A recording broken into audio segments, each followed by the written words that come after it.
May mga nagsabi sa akin, binubola lang daw namin yung mga taong nire-recruit namin. Pero actually, i-define natin muna ano ba yung talagang bola. Kasi may sabi ng may brainwash kami ng tao. May mga iba kaming kinakausap na after namin kausapin, biglang nagbabago na yung pananaw, parang nag-iiba na brainwash namin. Pero actually, ang brainwash talaga nung bata tayo. Kasi the moment bata ka, kahit anong sabihin sa'yo, accept ka lang ng accept. Hindi ka pa marunong mag-repel. Pag sinabi kang gwapo ka, gwapo ka, gwapo ka, ang thinking mo talaga gwapo ka. Pangit ka, pangit ka, pangit ka. Ang thinking mo talaga pangit ka kahit anong itsura mo.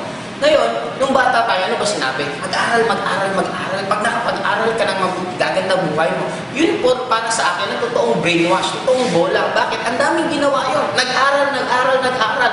Nung graduate, gumanda ba buhay? Hindi. Pero imagine mo kami, habang pinipresentan ka namin at na-open yung mind mo, hindi ka namin nabobola. Bakit? Nasa adult ka na. Kung nasa adult ka ng pag-iisip, kahit sabihin ko, bentang kita ng bato, sasabihin ko, bato to ni Darna pag ininom mo, o magiging Darna ka. Siyempre, hindi ka maniniwala. Bakit? Alam mo kalokohan yun.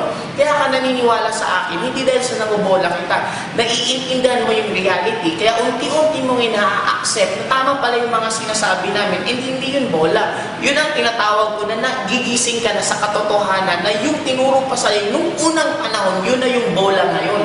Yung sinasabi namin sa inyo, yun na yung katotohanan na reality. Kaya paminsan nga, may mga napipresentan kaming nasasaktan. Bakit nasasaktan? Kasi totoo.